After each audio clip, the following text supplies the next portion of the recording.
नमस्कार दोस्तों, स्वागत है आपका साइट फॉर वर्ल्ड के ऑफिशियल लर्निंग प्लेटफॉर्म पर, जहां स्टूडेंट्स और जॉब सीकर्स के लिए करियर, टेक्नोलॉजी और प्लेसमेंट से जुड़ी इंडस्ट्री ओरिएंटेड और प्रैक्टिकल नॉलेज दी जाती है। अगर आप अपनी स्किल्स को नेक्स्ट लेवल तक ले जाना चाहते हैं, तो आप बिल्कुल सही जगह पर आए हो। चलिए शुरू करते हैं आज का इम्पोर्टेंट सेशन।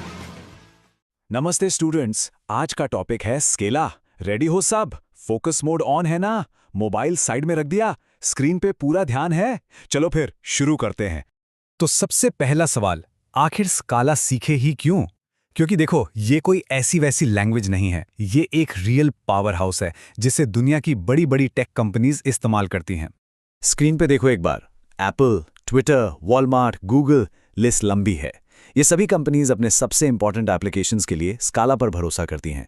इससे साफ पता चलता है कि इंडस्ट्री में इसकी वैल्यू कितनी ज़्यादा है। ये हाईली स्केलेबल है और बड़े बड़े बैकएंड ऑपरेशंस के लिए एकदम परफेक्ट है। और इसका नाम ही इसकी सबसे बड़ी खासियत बताता है। स्काला का मतलब है स्केलेबल लैंग्वेज। मतलब इसे इस तरह से डिज़ाइन किया गया है कि ये डिमांड के साथ साथ ग्रो कर सके।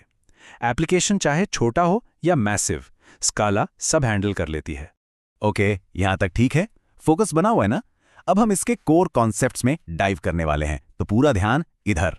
तो आखिर ये स्काला है क्या, और इसे अक्सर बेस्ट ऑफ बोथ वर्ल्ड्स क्यों कहते हैं? चलो देखते हैं। देखो, स्काला एक हाइब्रिड लैंग्वेज है। मतलब इसने दो दुनियाओं की ताकत है। एक तरफ इसमें जावा की तरह ऑब्जेक्ट ओरिएंटेड प्रोग्रामिंग के फीचर्स हैं, जहां हर चीज एक ऑब्जेक्ट है।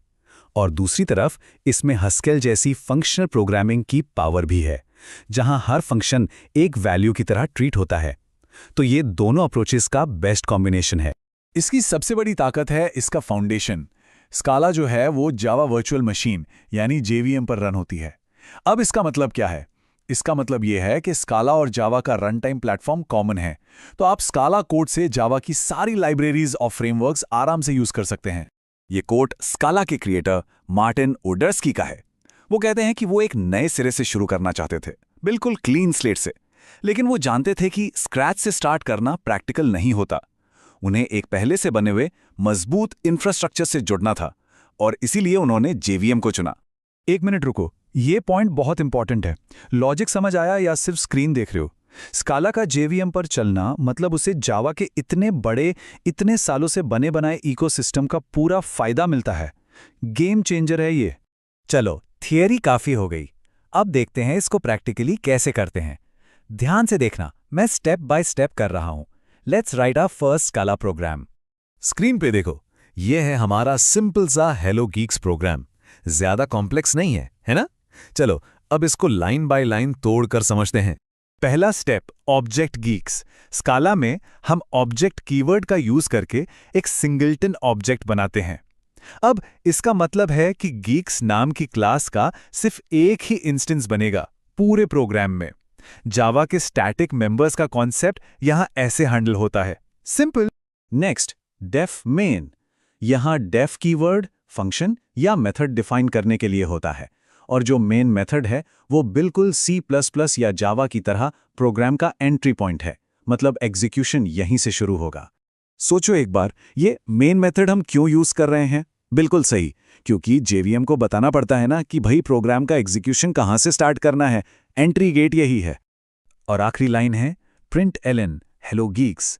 println बस एक मेथड है जो कंसोल पर यानी आउटपुट स्क्रीन पर स्ट्रिंग को डिस्प्ले करने के काम आता है। एकदम सिंपल एंड स्ट्रेट फॉरवर्ड। अब सबसे इंपॉर्टेंट काम, वीडियो पॉज करो और ट्राई करो। ये कोड खुद से टाइप करके रन करना है। सिर्फ देखने से याद नहीं रहेगा, ये मैं गारंटी दे सकता हूं। गलती होगी, होने दो, फिक्स करो, फिर से ट्राई करो। ग्रेट, उम्मीद है सबने ट्राई किया होगा। चलो अब आगे बढ़ते हैं और स्काला के कुछ और पावरफुल फीचर्स को देखते हैं जो इसे सच में एक अमेजिंग लैंग्वेज बनाते हैं। स्क्रीन पे ध्यान दो, लेफ्ट में जावा कोड है, राइट में स्काला।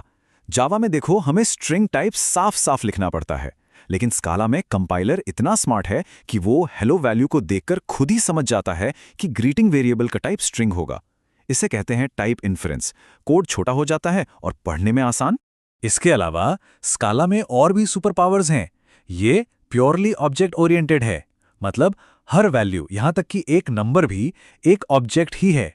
ये स्टैटिकली टाइप्ड है, यानी टाइप से जुड़ी गलतियां कंपाइल टाइम पर ही पकड़ी जाती हैं, रन टाइम पर नहीं, जो कि बहुत अच्छी बात है। और ये कंकरेंसी के लिए बनाई गई है, जो आज के मल्टीकोर प्रोसेसर्स के लिए बहुत जरूरी है।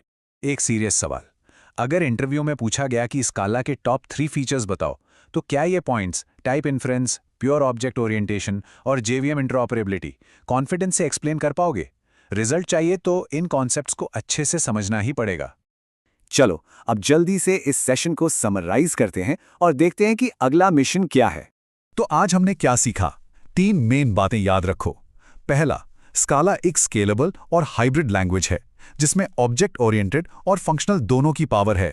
दूसरा, ये जेवीएम पर चलती है, जो इसे जावा के साथ सुपर कंपैटिबल बनाता है। और तीसरा, इसका बेसिक सिंटैक्स साफ सुथरा है और शुरुआत करना आसान है।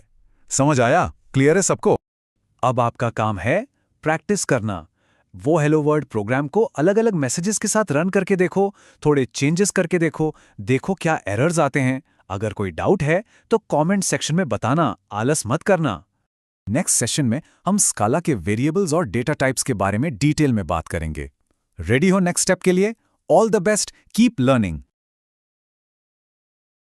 हमारे चैनल को सब्सक्राइब कीजिए और वीडियो को अपने दोस्तों के साथ शेयर जरूर कीजिए।